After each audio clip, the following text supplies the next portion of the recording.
The mind is an endless game. You should not play it all the time. You must understand, mind is an instrument, mind is a vehicle. Like body, mind is a vehicle through which you travel this life. So the important thing is life, not mind. If your mind creates misery for you, you must understand that you are not holding the steering wheel of your mind. The handlebars are not in your hands, so it's going all over the place. A vehicle that goes all over the place exists as an accidental existence, otherwise it'll crash. So this whole struggle that human beings are going through in terms of various psychological issues, from a simple sense of stress, tension, anxiety, to more complex or more compelling forms of depressiveness, manic depressiveness, all this essentially means in some way your mind has turned against you. Your mind, which is your instrument, your vehicle to walk through this life, has turned against you.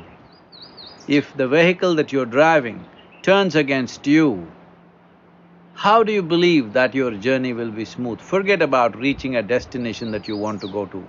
How do you even believe that your journey will be pleasant and wonderful?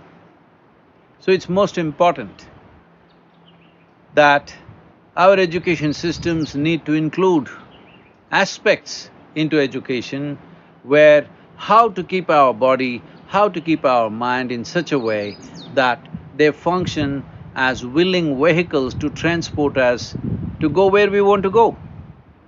The yogic system has powerful systems through which you can take charge of your body, your mental process, your emotional processes, your chemistry and your energetic processes into your hands. This is very important.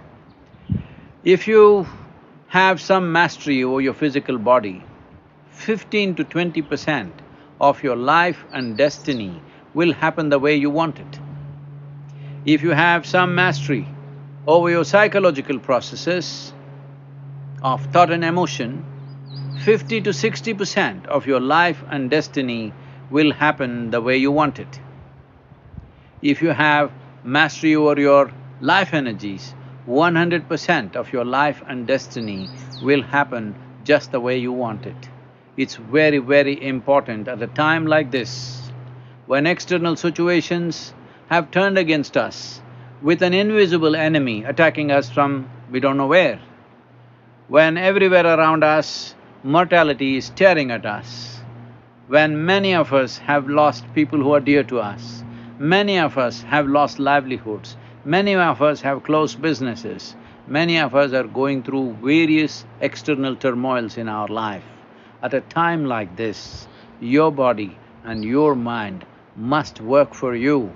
This is very, very important. There are simple methods. If you invest just a few minutes a day, you can change this for yourself.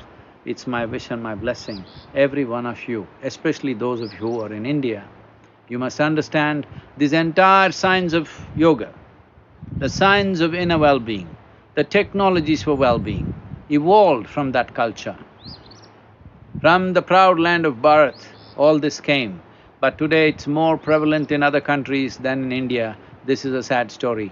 It is time we make use of the tools and technologies that the sages of ancient Bharat explored and expounded.